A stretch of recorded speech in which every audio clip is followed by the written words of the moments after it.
Mission युवा भारत में आप सबका स्वागत है। युवा भारत की जब बात करते हैं तो कुछ महत्वपूर्ण बातें होती हैं, उसमें मीरा बेला का महत्वपूर्ण योगदान हो सकता है। आप पूछेंगे ये मीरा बेला क्या है? जब जापान देश पूरा का पूरा बूढ़ा हो चला हो, चीन अमेरिका भी उसी राह पर आगे चल रहे हो, तब भारत की स्थिति बहुत अच्छी नहीं है। यहाँ भी वृद्धों का एवरेज बढ़ता जा रहा है। अमेरिका में वृद्धों का औसत उम्र 68 साल से 69 नहीं 79 साल, ठीक है, 11 साल बढ़ चुका है। जापान को तो पहले से ही वृद्धों का देश कहा जाता है, लेकिन वहाँ की संस्थाएं उसी के अनुकूल बनी हुई है। मीरा बेला क्या है?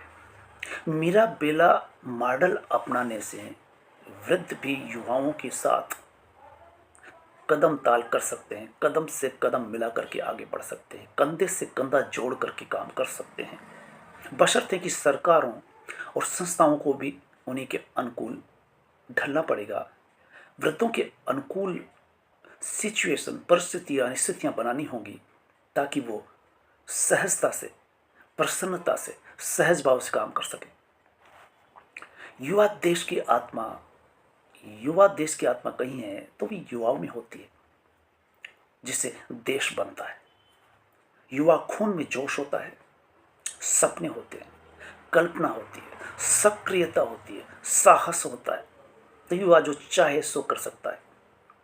पिछले दिनों भास्कर ने भारत के युवा जो खास करके 18 से 22-23 साल तक के थे, उन्होंने अपना रिकॉर्ड कायम किया है अलग अलग क्षेत्रों में, खेलों में, पढ़ाई में, तकनीकी में।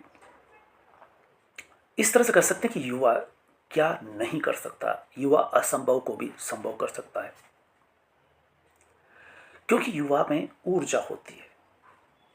युवा में जितनी ऊर्जा होती है, जैसा मीरा बेला कहा गया है, तो मीरा बेला क्या है? यानी जो बुजुर्ग 60 पार हो चले, सेवानिवृत्त होकर के आराम की जिंदगी घर बैठ करके गुजारना चाहते हैं, मीरा बेला वो कॉन्सेप्ट है, अवधारणा है, जो न्यूयॉर्क, अमेरिका, यूरोप और यहाँ तक कि भारत में भी चेन्नई, पुणे, बेंगलोर जैसे शहरों में अपनाई जाने लगी है। सिंगापुर, जापान, इन सब देशों में जो 70 पार 60 पार हो चले हैं, उनके अनुकूल काम दिया जा रहा है। यहाँ तक कि उन युवाओं के साथ वो कैसे एडजस्ट हो सकते हैं और युवा उनको क्या सिखा सकते हैं। बुजुर्ग जिंदगी का अनुभव युवाओं को दे सकते हैं, कक्षाओं में पढ़ा करके, उन संस्थाओं में जा करके जहाँ युवा रहते हैं। युवा उन बुजुर्गों को कंप्यूटर जैसी तकनीकी सिखा सकते हैं। इस तरह से मीरा बेला काम कर सकता है। युवा मिशन युवा, युवा भारत, भारत युवा है। इस समय विश्व में सबसे ज़्यादा युवा कहीं पाए जाते हैं तो भारत में पाए जाते हैं। इस मिशन में कई तरह की अड़चने हैं जिसके बारे में हम बात कर सकते हैं। मीरा बेला संस्था बेशक काम करेगी, लेकिन सरकार का योगदान भी चाहिए। बुजुर्गों तक इस चर्चा का, इस विषय को पहुंचाना भी जरूरी है, ताकि उनको पता चले कि बुजुर्गों का योगदान जहां हो सकता है वो देंगे। कम से कम 50-60% बुजुर्ग ऐसे काम कर सकते हैं, अनुभव शेयर कर सकते हैं, युवाओं को ऊर्जावान बना सकते हैं, और युवा उन वृद्धों को तनाव मुक्त, अकेलेपन से मुक्त कर सकते हैं। इस तरह की संस्था टाइम बैंक भी एक काम करती है, लेकिन मीरा बेला कॉन्सेप्ट भी एक बड़ी भूमिका निभा सकता है। युवा भारत में कैसे योगदान करेगा? युवा जब खुद अनुशासन में रहे, युवा जब खुद आत्मनियंत्रण में रहे, वरना युवाओं के बिगड़ने के जितने चांस होते हैं बाद के पीरियड में नहीं होते। युवा काल अगर गुजर गया ठीक ठीक, तो बाद का भी काल गुजर सकता है ठीक ठीक। अन्यथा युवा शैशव काल के बाद, किशोरावस्था के बाद, युवावस्था में जब प्रवेश करता है तो इस संक्रमण पीरियड होता है। कई तरह के हमले होते हैं, समाज, परिवार, मोहल्ले, बराबर वाले, उनके सीनियर छात्र किस तरह से उनको बरगलाते हैं। स्कूलों में रैंगिंग की जाती है, मेडिकल कॉलेजों में रैंगिंग जिस कदर की जाती है कि कईयों को जीवन से हाथ धोना पड़ जाता है।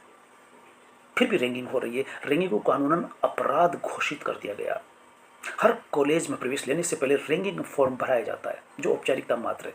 रैंगिंग फॉर्मों से नहीं रुका करती, रैंगिंग चल रही है। नशा, युवा नशे की तरफ क्यों आकर्षित हो रहा है? उनके जो सीनियर वरिष्ठ छात्र होते हैं वो नशे की आदत लगाते हैं। नशा आम दरफ्त है, हर जगह पहुंच रहा है।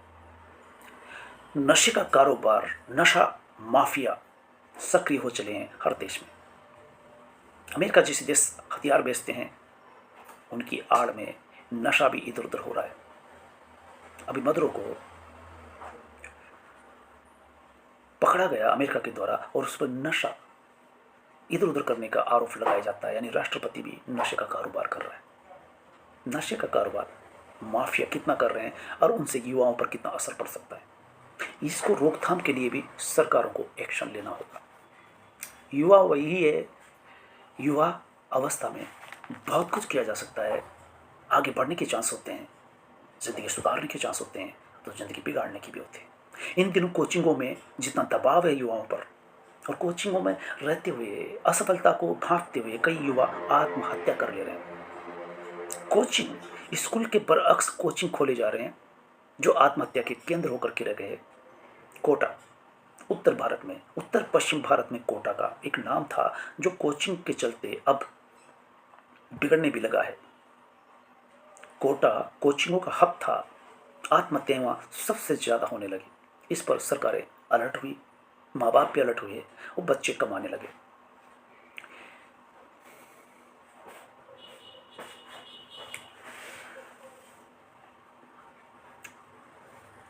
दुनिया मेरे आगे, युवाओं को ये स्तंभ कितना सक्रिय कर सकता है?